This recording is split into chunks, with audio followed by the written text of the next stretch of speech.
নমস্কার, আমি শ্রাবণী। রোজকার মতো আজও আমি এসে গেছি তোমাদের একটা গল্প শোনাতে। আমার এই চ্যানেলটিতে আমি তোমাদের রোজ বিভিন্ন ধরনের ছোট গল্প শোনাবার চেষ্টা করি। আজকে আমি তোমাদের বনফুল বা বলাইচাঁদ মুখোপাধ্যায় মহাশয়ের লেখা একটি ছোট গল্প, যার নাম ছোট লোক, এটি শোনাবার চেষ্টা করব। তো বন্ধুরা, তোমাদের প্রথমেই জানাই যে আমি একজন শারীরিক প্রতিবন্ধী। নিজের সাধ্যমতো কিছু করে নিজের পরিচয় তৈরি করার লক্ষ্যেই তোমাদের এই গল্প শোনানোর কাজটা শুরু করেছি। তোমাদের সাহায্য বা সাপোর্ট পেলে তবেই আমি এই কাজে সফল হতে পারবো। তো তাই বন্ধুরা, তোমাদের আমি রিকোয়েস্ট করছি, প্লিজ তোমরা আমার বলা গল্পগুলো স্কিপ না করে গিয়ে পুরোটা শোনো।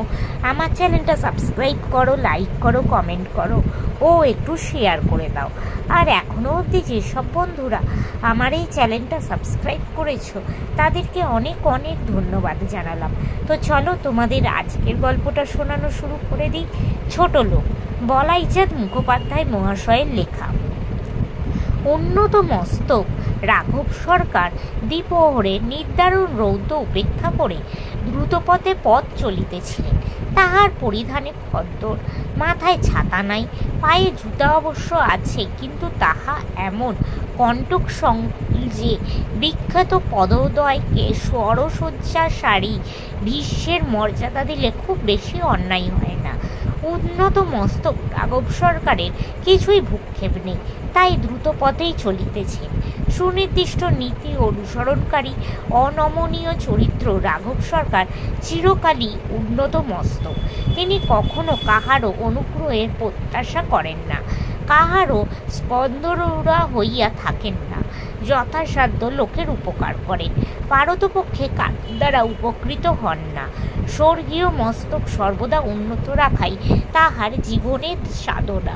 ঠুন ঠুন করিয়া ঘণ্টা বাজিয়া এক রিস্কাওয়ালা তাহার পিছন লইল। রিস্কা চাই বাবু, রিস্কা। রাঘব একবার ঘাড় ফিরিয়া দেখিলেন। অস্থি চর্মসার লোকটা তাহার দিকে লোলুপ দৃষ্টিতে চাইয়া আছে। যাহারা নিতান্ত অমানুষ, তাহারা মানুষের কাঁধে চড়িয়া যায়, ইহাই রাঘবের ধারণা। তিনি জীবনে কখনো পালকি অথবা রিস্কা চড়েন নাই, চড়া অন্যায় মনে করেন। খদ্দরি আস্তিন দিয়া কপালের ঘামটা মুছিয়া বলিলেন, না, চাই না। দ্রুতপদে হাঁটিতে লাগিলেন। ঠুন ঠুন করিয়া ঘণ্টা বাজাইয়া রিস্কাওয়ালাও পিছু পিছু আসতে লাগিল। সহসা রাঘব সরকারের মনে হলো, বেচারা, ইহাই হয়তো সংস্থানের একমাত্র উপায়। রাঘব কৃতজ্ঞ ব্যক্তি, সুতরাং তাহার মস্তকে ধনিক বা দরিদ্র নারায়ণ, বলশেবিক ডিভিশন, অবলেয়র, পল্লীর দুর্দশা, ফ্যাক্টরি, জমিদারি, অনেক কিছু নিমিষের মধ্যে খেলিয়া গেল। তিনি আর একবার পিছু ফিরিয়া চাহিলেন। আহা, লোকটা সত্যিই জীর্ণ শীর্ণ, অনাহার পিষ্ট। হৃদয়ে দয়ার সঞ্চয় হইল রাঘবের। ঘণ্টা বাজাইয়া রিস্কাওয়ালা আবার বলল, চলুন না বাবু, পৌঁছে দিই। কোথায় যাবেন? ওই শিবতলা পর্যন্ত যেতে ক পয়সা নিবি? 6 পয়সা। আচ্ছা, আয়। রাঘব সরকার চলিতে লাগিলেন। আসুন বাবু, চলুন। তুই আয় না। রাঘব সরকার গতিবেগ বাড়াইয়া দিলেন। রিস্কাওয়ালা পিছু পিছু ছুটিতে লাগলো। মাঝে মাঝে কেবল নিম্নলিখিত রূপ বাক্য বিনিময় হইতেছে। আসুন বাবু, চলুন, আয় না। শিবতলায় পৌঁছিয়া রাঘব সরকার পকেট হইতে 6টি পয়সা বাহির করিয়া বলিলেন, এই নে। আপনি চললেন কই? আমি রিস্কা চলিনি না। কেন? রিস্কা চড়া পাপ। ও, তা আগে বললেই পারতেন। লোকটা চোখে মুখে একটা নীরস অবজ্ঞা মুগ্ধ হইয়া উঠিল। সে ঘাম মুছিয়া আবার চলিতে শুরু করিল। পয়সাটা নিয়ে যা, আমিও কারোর কাছ থেকে ভিক্ষা নিই না। এই বলিয়া সে ঠুন ঠুন করিয়া ঘণ্টা বাজাইতে বাজাইতে পথের বাঁকে অদৃশ্য হইয়া গেল। নমস্কার। তো বন্ধুরা, আজকের এই গল্পটা এখানেই শেষ হলো।